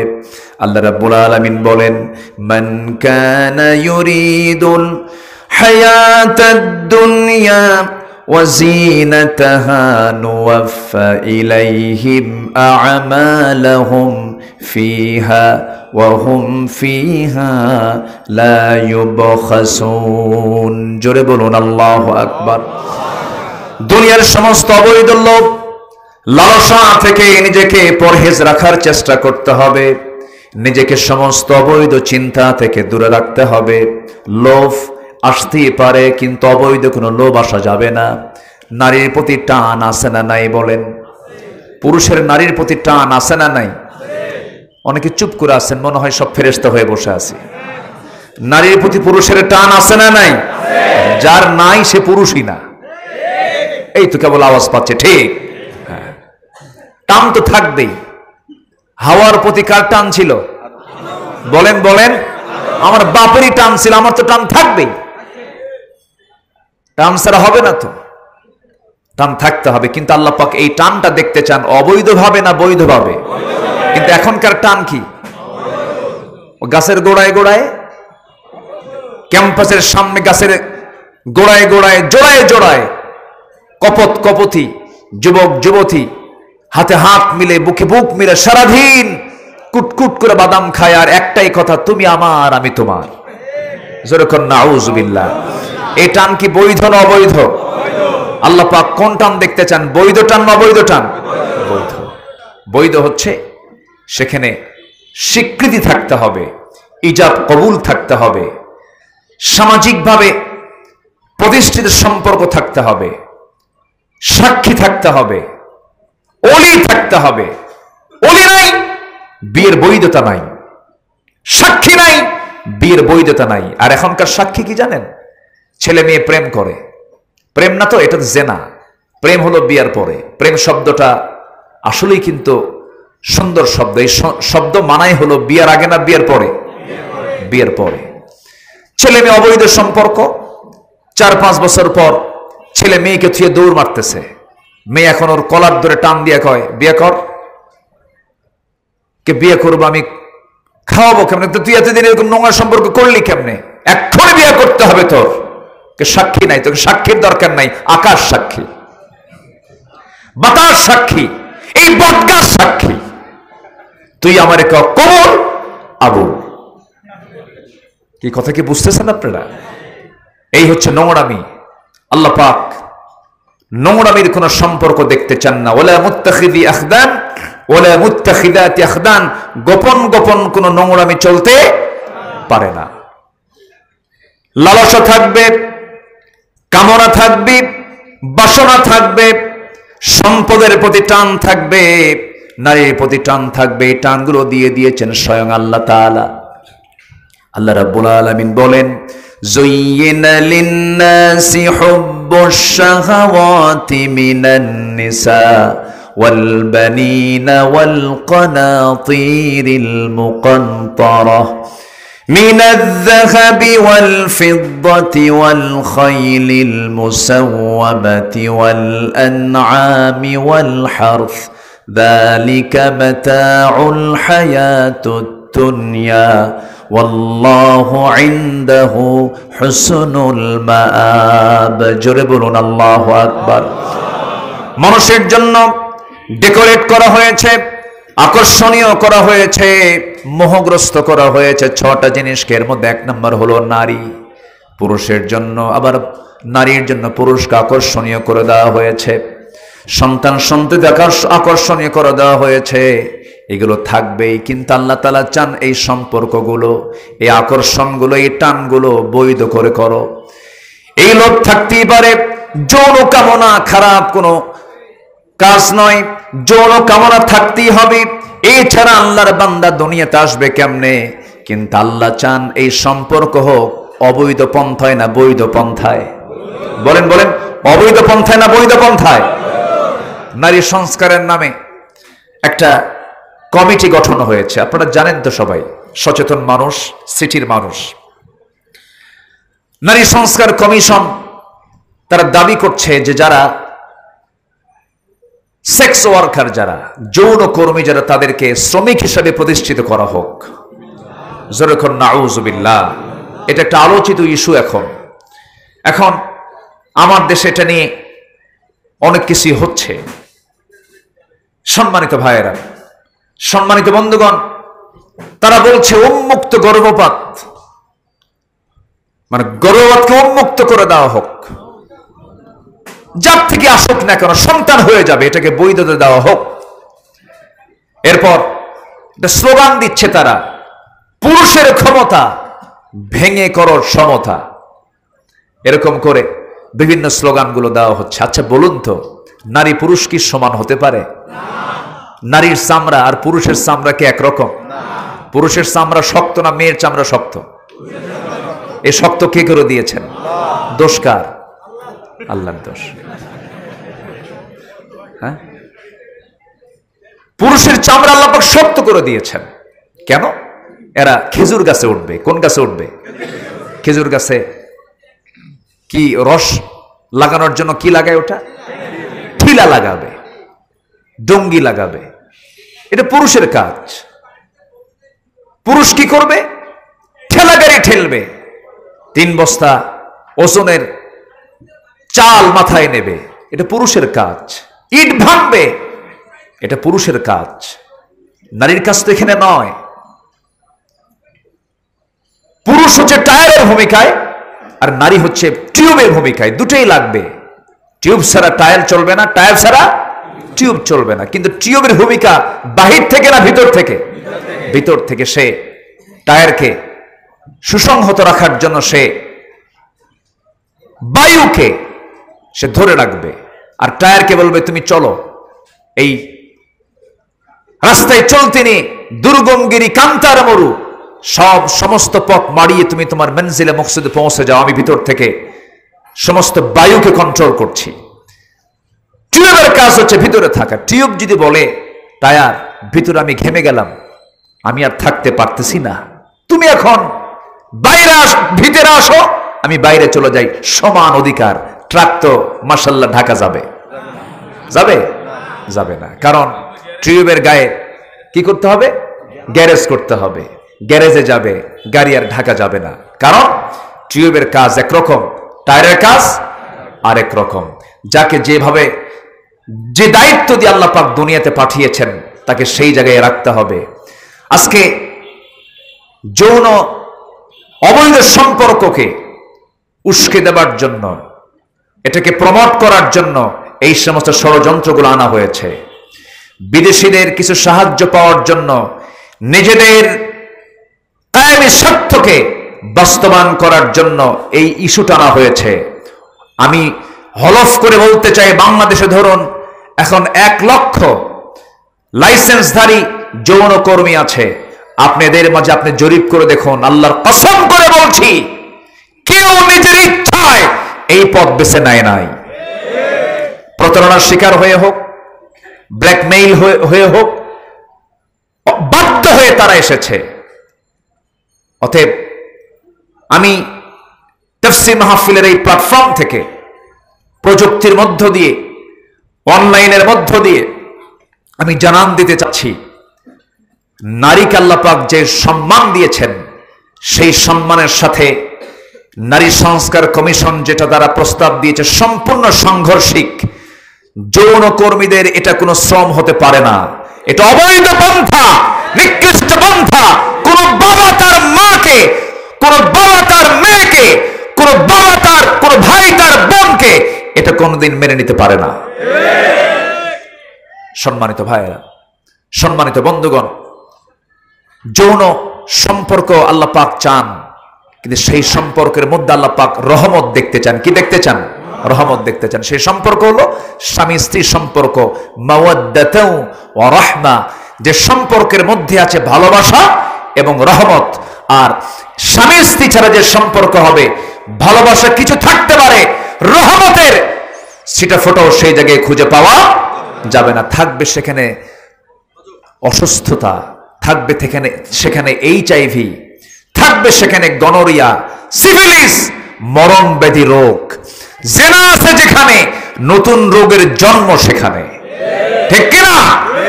সম্মানিত ভাইয়েরা, এজন্য অবৈধ কোনো লোভ, অবৈধ কোনো লালসা, ইখলাস যদি আমার ভিতরে আনতে চাই, এটা থেকে আমাকে মুক্ত থাকতে হবে। এক নাম্বার গেল, আমরা অবৈধ লোভ থেকে নিজেকে বাঁচাবো। জোরে বলি ইনশাআল্লাহ, জোরে বলি ইনশাআল্লাহ। সম্পদের দিকে টান থাকতেই পারে,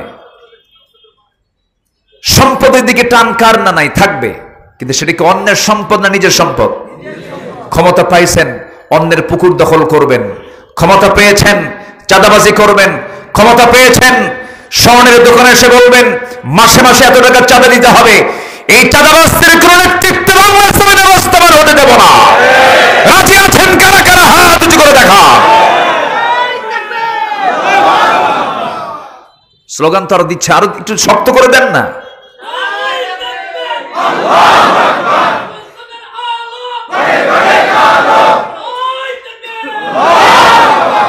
আল্লাহ কবুল করুন, আল্লাহ কবুল করুন। জোরে বলি আমিন, আরো জোরে আমিন।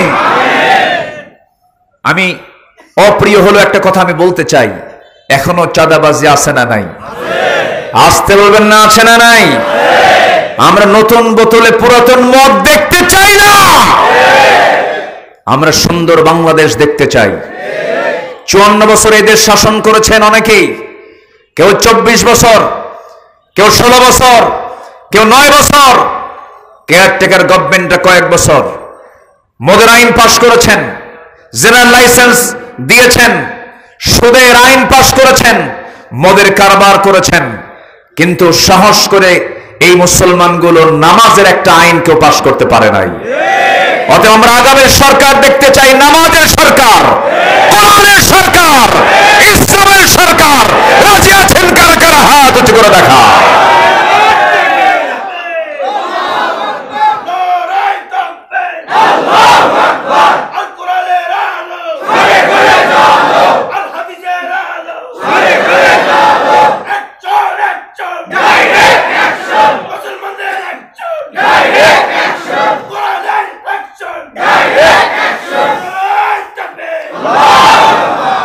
এই হেলাতলা একটা ঐতিহাসিক জায়গা। এই হেলাতলার এই মোড়েই 1975 সালের 29 জুলাই তাফসীর মাহফিলে বসেছিলেন শহীদ আল্লামা দেলোয়ার হোসেন সাঈদ রাহিমাহুল্লাহ। ওনার বাড়ি যদিও বরিশাল, বৃহত্তর বরিশালের পিরোজপুরে, কিন্তু ওনার দিলটা পড়ে থাকতো খুলনাতে। ওনার শেষ ইচ্ছাটাও ছিল আমার মাকবারা, আমার শেষ কবরটা যেন, কবরের জায়গাটা যেন খুলনাতে হয়। ওনার একটা ওসিয়ত ছিল, ওসিয়ত মিন বাদি ওসিয়্যাতিন, কোরআন আয়াত আছে না নাই? ওসিয়তের ব্যাপারে খুব তাকিদ দিয়ে আল্লাহ পাক বলেছেন ওসিয়ত পূর্ণ করার জন্য। ওনার একটা ওসিয়ত ছিল আমার কবরটা যেন খুলনাতে হয়। এতটুকু সাহসও তারা পায়নি, আমি এটাই বলবো। অপরদিকে বলবো, তার মরার পরও তার প্রতি যে অবিচার করা হয়েছে, ফিরআউনদের প্রেতাত্মা ছাড়া এমন আচরণ কেউ করতে পারে না। সম্মানিত ভাইয়েরা, ওনার খুলনার দারুল কোরআন সিদ্দিকিয়া কামিল মাদ্রাসা হচ্ছে ওনার প্রিয় একটা জায়গা। উনি এখানে আসতেন এবং দীর্ঘদিন তিনি ওনার নামের শেষে খুলনাভি লেখা থাকতো। আগের পোস্টারগুলো আমি বিভিন্ন জায়গায় এই সামাজিক যোগাযোগের মাধ্যমে এবং তার পরিবারের মাধ্যমে আমি দেখেছি। উনি খুলনাকে খুব প্রিয় শহর তার মনে করতেন, উনি থাকতেন, আসতেন। এই হেলাতলায় উনি জীবনে দুবার অ্যারেস্ট হন, দুবারই অ্যারেস্ট হয়েছেন ওই শেখ পরিবারের কাছ থেকে। 1975 সালে 29 জুলাই এই মোড়ের সামনেই, এখান থেকে ওয়াকিং ডিস্টেন্স সামনেই, 29 জুলাই বক্তৃতা চলাকালীন অবস্থায় তাকে গ্রেফতার করা হয়। 29 জুলাই 1975, 15 আগস্ট 1975। কি কথা কি বুঝতেছেন আপনারা? কথা কি বোঝা যায়? 29 জুলাই 1975, তার মাত্র 16 দিন পরে 15 আগস্ট 1975, ঠিক তার 40 বছর পর 2010 সালের 29 জুন তার সন্তান, তার মেয়ে আবার তাকে গ্রেফতার করে। অকারণে, বিনা কারণে একজন নগণ্য গোলাম, আমাকে মানুষ আলেম মনে করে, আমি যদিও কিছু না, আমি ভাঙ্গাচোরা মানুষ, কিন্তু অবশ্যই এই মাজলুমদের পক্ষে কথা বলার দরকার। আমি মনে করি ইমানি দায়িত্ব, দায়িত্ব আছে না নাই? আল্লামা সাঈদীর মতো মানুষকে গ্রেফতার করা হলো কোনো কারণ ছাড়া। শেষ পর্যন্ত আমরা আসার একটা আশা ভরসা ছিল আমাদের যে উনি আবার বের হবেন, দ্বীনের এই প্ল্যাটফর্মে, তাফসীর মাহফিলের প্ল্যাটফর্মে বসে দ্বীনের কিছু কথাবার্তা বলবেন, শুনবো আমরা চিত্ত ভরে। এটা তাদের মাস্টার প্ল্যান, দিল্লির প্রেসক্রিপশনে। 2024 সালের মাঝামাঝি সময়ে তাকে জেলখানা থেকে চিকিৎসার নাম করে সেখান থেকে ধরে এনে হসপিটালে ভর্তি করা হলো। বিষ প্রয়োগ করে, পয়জনিং করে তাকে শহীদ করা হয়েছে। আমরা তাফসীর মাহফিলের এই প্ল্যাটফর্ম থেকে, স্মৃতিময় জায়গা থেকে, হেলাতলার এই স্মৃতিময় জায়গা থেকে সুস্পষ্ট ভাষায় জানান দিতে চাই, আল্লামা সাঈদীর হত্যার সঙ্গে যারাই জড়িত চূড়ান্ত শাস্তি নিশ্চিত করা হোক, চূড়ান্ত পানিশমেন্ট নিশ্চিত করা হোক। এই মতের পক্ষে রাজি আছেন কারা কারা? হাত উঁচু করে দেখা।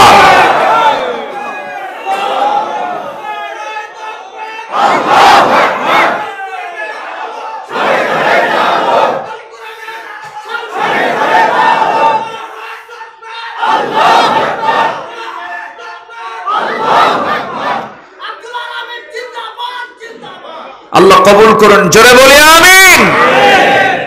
সম্মানিত ভাইয়েরা, লোভ কিন্তু ক্ষমতার লোভও আছে, একটা আছে না নাই বলেন?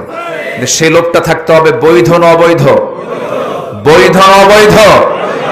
এবং সেই লোভ, সেই কামনা এককভাবে থাকলে চলবে না, ক্ষমতায় যেতে হবে, দেশ শাসন করতে হবে, মানবতার কল্যাণে কাজ করতে হবে, একাকে সিদ্ধান্তে নয়, পরামর্শের ভিত্তিতে। ঠিক কিনা বলেন? জবাবদিহিতার মানসিকতা নিয়ে আল্লাহর কাছে কি জবাব দিতে হবে, এমন মানসিকতা নিয়ে এই কাজ করতে হবে। সম্মানিত ভাইয়েরা, সম্মানিত বন্ধুগণ, এক কথায় একনিষ্ঠ হওয়ার জন্য, মুখলেস হওয়ার জন্য 10টা উপায়ের মধ্যে 1 নম্বর উপায় হচ্ছে আমরা অবৈধ সকল প্রকার লোভ লালসা থেকে নিজেকে পরহেজ রাখবো। আল্লাহ কবুল করুন, জোরে বলি আমিন। নাম্বার 2, অনেক কথা আছে, নিজের সমর্থ নিয়ে গর্ব না করে আল্লাহর উপরে পরিপূর্ণ নির্ভরশীল হব আমরা, জোরে বলি ইনশাআল্লাহ। অহংকার করবেন কে? অহংকার কার? অহংকার করার একমাত্র যোগ্যতা কে রাখেন? বান্দা কি অহংকারী হতে পারে? বান্দা অহংকার করবে না। অহংকার যখন চলে আসবে, ধ্বংস তার সামনে চলে আসবে। অহংকার আছে যার, ধ্বংস আছে তার। এ আকাশে এবং জমিনে সর্বপ্রথম যে অপরাধ সংগঠিত হয় সেটা হলো অহংকার। যা শয়তান দেখিয়েছিল। আবা ওয়াস্তাকবার, আনা খায়রুম মিনহু খালাকতানি মিন নার ওয়া খালাকতাহু মিন তিন। এই অহংকার শয়তান থেকে এসেছিল। এই অহংকার যে বান্দার মধ্যে থেকে যাবে, সে বান্দা কখনো মুখলেস হতে পারে না। এই জন্য গর্ব করা যাবে না, অহংকার করা যাবে না।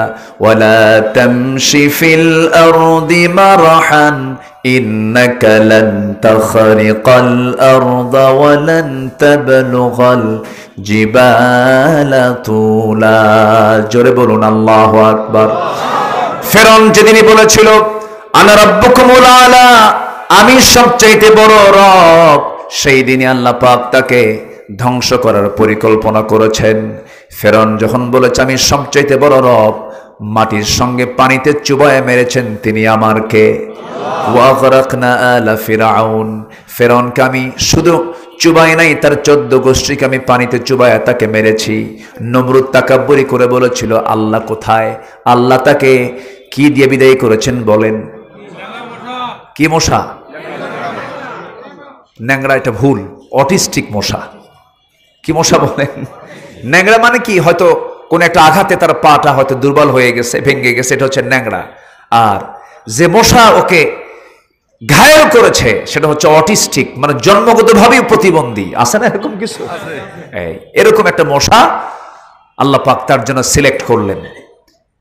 একটা অটিস্টিক অকেজ প্রতিবন্ধী মশা দিয়ে আল্লাহ পাক নমরুদকে বিদায় করে দিয়েছেন। মশাকে আমরা যদিও তুচ্ছ ভাবি, মশা কিন্তু তুচ্ছ কোনো আল্লাহর মাখলুক না, আল্লাহর সৃষ্টি না। এর মধ্যে অনেক কিছু শেখার আছে। মিসাল দিয়েছেন মশা দিয়ে, আছে না? ইন্নাল্লাহা লা ইস্তাহি আইয়াদরিবা মাসালাম মা বাউদাতান। আল্লাহ পাক মশার উদাহরণ দিয়েছেন। মশাকে আমরা যদিও ছোট ভাবি, কিন্তু মশা কিন্তু একদম ছোট, এটা ছোট কোনো প্রাণীও নয়। এই আধুনিক দুনিয়াতে মশার কামড় খায় মানুষ কিন্তু মরে, মরে না? মশার নামটা যেন কি? এডিস মশা। ডেঙ্গু জ্বর হয়ে মানুষ মারা যায়, এডিস মশার কামড়ে মানুষ মারা। সামান্য একটা মশা। আচ্ছা বলেন তো, মানুষ মশাকে ভয় পায় না মশা মানুষকে ভয় পায়? ভালো করে বলবেন। হ্যাঁ হ্যাঁ। আচ্ছা মশারি টাঙায় কে? মশা টাঙায় না মানুষ টাঙায়? তাহলে কে ভয় পায়? মানুষই তো ভয় পাচ্ছে। আপনি মশাকে ছোট ভাববেন? আল্লাহ পাক দেখেন উদাহরণটা দিয়েছেন, মিসালটা দিয়েছেন। আই ইন্নাল্লাহা ইস্তাহি আন ইয়াদরিবা মাসালাম মা বাউদাতান। আল্লাহ পাক স্ত্রী মশার কথা বলেছেন। বাউদাতান, স্ত্রী মশা। মশা যেটা কামড়ায়, বংশ প্রজনন বৃদ্ধির জন্য যে কামড়ায়, এটা স্ত্রী মশা কামড়ায়, পুরুষ মশা কামড়ায় না। এই মশাটা যখন কারো দেহের উপরে, কারো চামড়ার উপরে যখন পড়ে, যখন সে তার দেহটা চামড়ার উপরে রাখে, তখন সে আগে গতিবিধি লক্ষ্য করে সলিমুদ্দিন কোন দিকে চেয়ে আছে।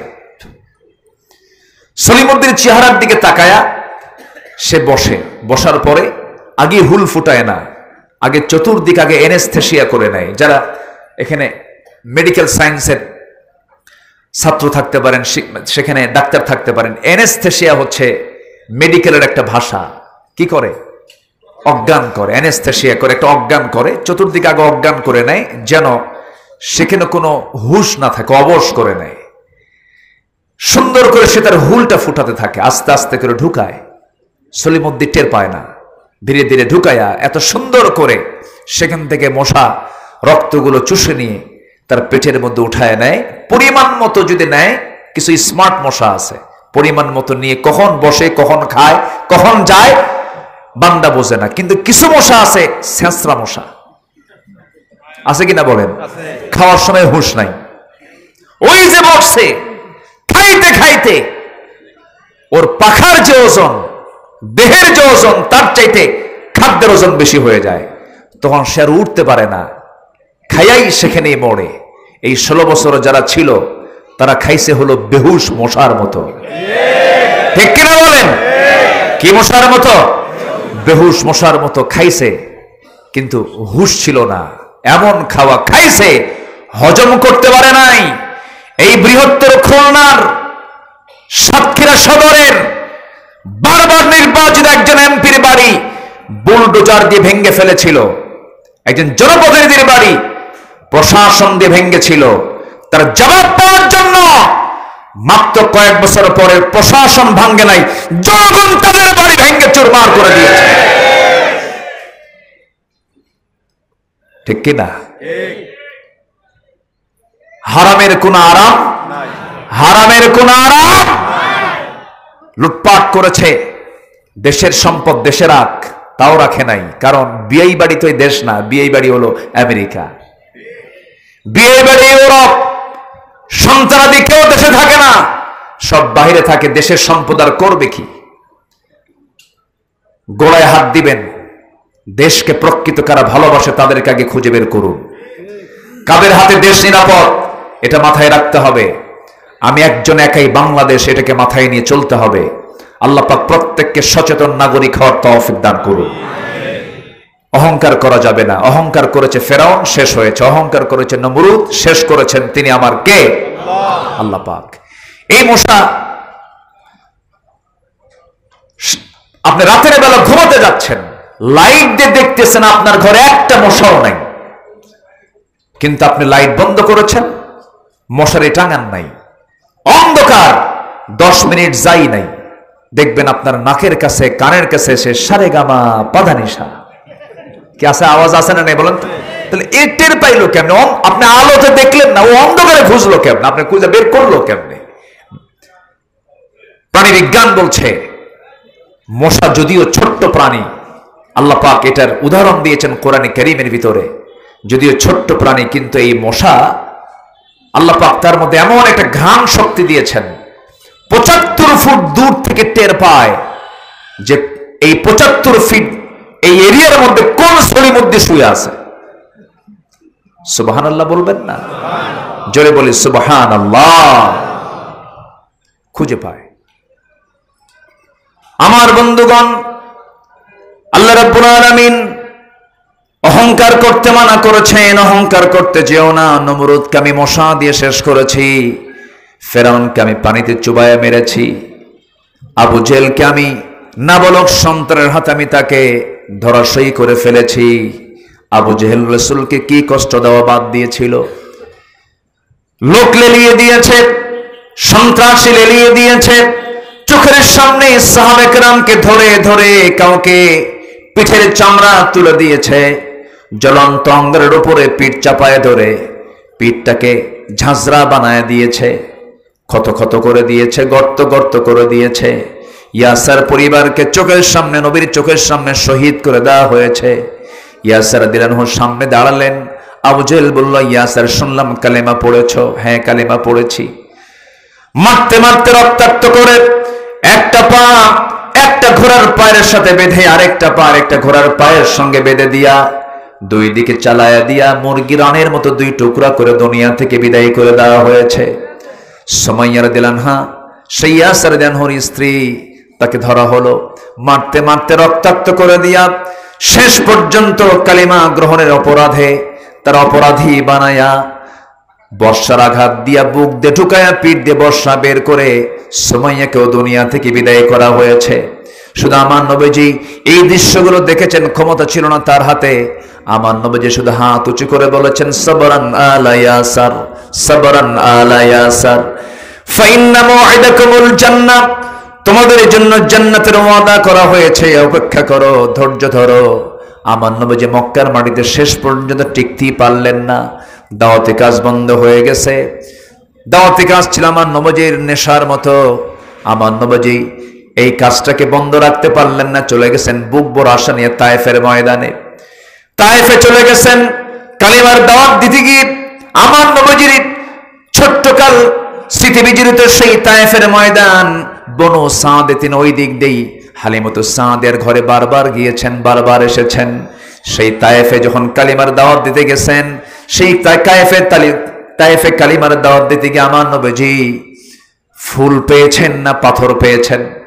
কি পেয়েছেন বলেন? ফুল পেয়েছেন না পাথর পেয়েছেন? পাথর পেয়েছেন। এক একটা পাথর লাগাতে নবীজির দেহ থেকে ফিনকি দিয়ে রক্ত পড়া শুরু হয়ে গেছে, মাথা রক্ত পায়ের তলায় গিয়ে জমাট বেঁধেছে। আমার নবীজিকে এত কষ্ট তায়েফের কাফেররা দিয়েছে। মক্কার কুরাইশরা দিয়েছে বিশ্বনবীর মতো মানুষ যে রাস্তায় হাঁটলে পরে, আকাশের নিচে হাঁটলে পরে আল্লাহ রাব্বুল আলামিন তার সম্মানে সূর্যের নিচে একখণ্ড মেঘ রেখে দিতেন, যেন তার গায়ে মেঘে সূর্যের যেন তাপ না লাগে। সেই নবীর এত সম্মান, যে নবীর হাতের নিশানা আকাশের চাঁদ দ্বিখণ্ডন হয়েছে, সেই নবীজি তায়েফে মার খেলেন, সেই নবীজি মক্কা মার খেলেন, সেই নবীজির অনুসারীরা সাহাবে কেরাম দুনিয়া থেকে শাহাদত বরণ করলেন, দুনিয়া থেকে বিদায় নিলেন দিন কায়েমের জন্য। শেষ পর্যন্ত আমার নবীজি মক্কায় টিকতে পারলেন না, মদিনায় হিজরত করলেন, মদিনায় চলে গেলেন। মদিনায় যাওয়ার পরে 1 বছর গেল না, 1 বছর যেতে না যেতে বদর যুদ্ধের ডাক চলে এলো। রমজান মাসে আমার নবীজি সাহাবে কেরামকে নিয়ে